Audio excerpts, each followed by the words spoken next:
Running has not been so popular since Attila the Hun sacked Rome. That was my opening line for an article I wrote for the New Era magazine back in 1960-something. It was during the coming up the craze of the runners, the jogging and running thing. And I wrote an article to help people get started, how to get started writing on your running program. And basically my instructions were two words: go slowly, start slowly, I guess. I mean slowly. I mean the first day, put on your running shoes, tie them up, then untie them, take them off again. That's your workout for the day. The next day, you come out, sit down, put on your running shoes, tie them up, sit back down, take them off. That's the second day's workout. The third day's workout, you put on your shoes, jog slowly to the mailbox and walk home again. People would say, hey, wait, I'm anxious to get running. You say, yes, exactly. And you want to stay anxious. You don't want to sprain something, you just wear yourself out and get discouraged and never do it again. So go slow. Yeah. I started running when it wasn't popular. It wasn't really even acceptable. When I first started running, little old ladies would peek out from the curtains to see if I had a stolen chicken hidden under my t-shirt. That's when I started. But it was a great experience. I kept at it. And with the 3 Ds, Dick Davis and I, we liked to run, and so we would run wherever we were, at home or on the road. Dennis got his exercise in other ways, Dennis Swanson. And later on, after that, I was giving presentations for the church education system. In the process, I have run in every state in the Union, except North Dakota. Still waiting, North Dakota, for that invitation. And I've run in some foreign countries. I remember the Caribbean, the Dominican Republic and Puerto Rico and those places. I'll tell you, running there is a new experience. You can break a sweat just by thinking about running. Yeah. And I've run in some unusual situations. I think of the big times, the good times, and the not so good times, huh? One of the great moments was running across through the grass, the prairie of Montana, chasing those cumulus clouds in the big sky of Montana. Great moment.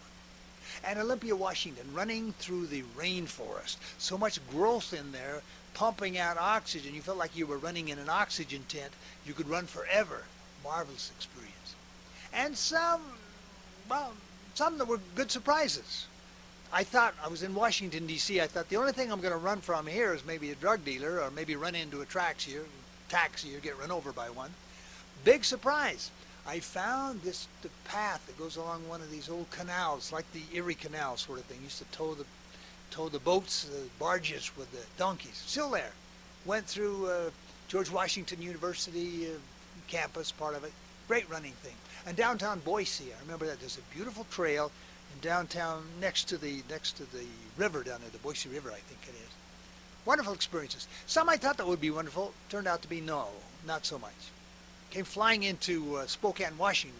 Looked down there, these beautiful little lakes surrounded by evergreen trees. I thought, oh, that's where I want to run. So next morning, got out, ran out there, found that all those beautiful lakes were landscaped with no trespassing signs. So I ran down the road as usual and went back. I was disappointed, I have to say, in Chula Vista, California. In those days, it was a little, by California standards, kind of a medium-sized town, surrounded by beautiful fields and orchards. I thought, oh, I'm going to run there.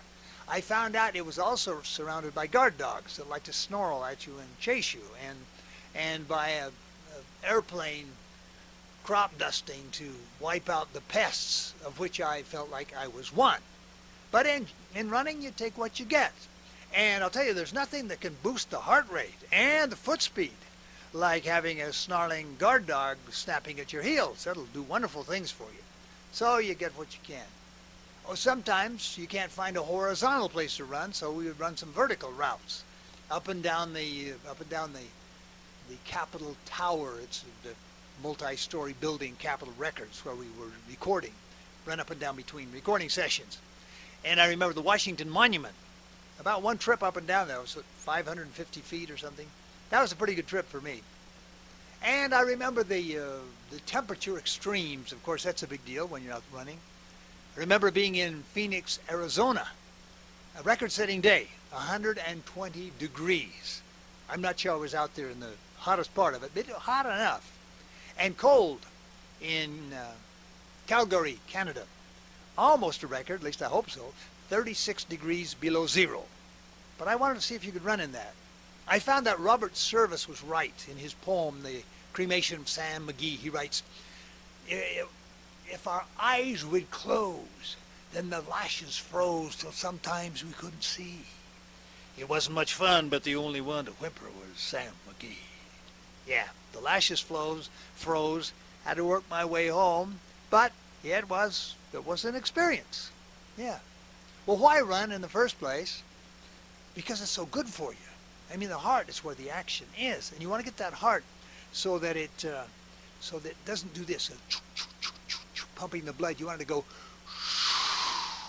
slower and bigger. And the best way to build that heart chamber to do that is by running or cycling or swimming. Those are the three biggies. So that's why we do it. Somebody said, I'll take up jogging when I see a smiling jogger. Well, maybe we don't smile. We gasp for air, I suppose. Never got too much glory out of running, though. I've run in 5 marathons.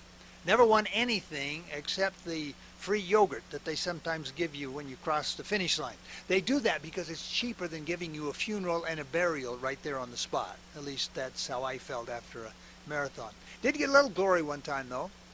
6 of our 10 sons ran with me on a marathon, and the newspaper thought that was cool, so they took our picture, and we had our brief moment of glory. It quickly passed, but we enjoyed it. Oh, and one more time, I was jogging up a hill, running up a hill, struggling up a hill, and a car slowed down, stopped. The driver said, hey, you want to lift up the hill?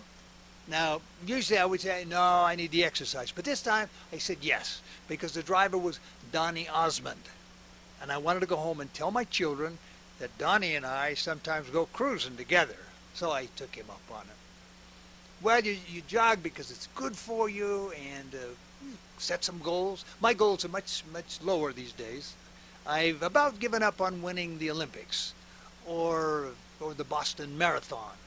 No, I just want to emulate my hero in running. This is Larry Lewis of California. He was running 5 miles a day at age 102. And his cardiovascular system was in such great shape that the doctor said to him, Larry, when you die, we're going to have to take your heart out and beat it to death with a stick.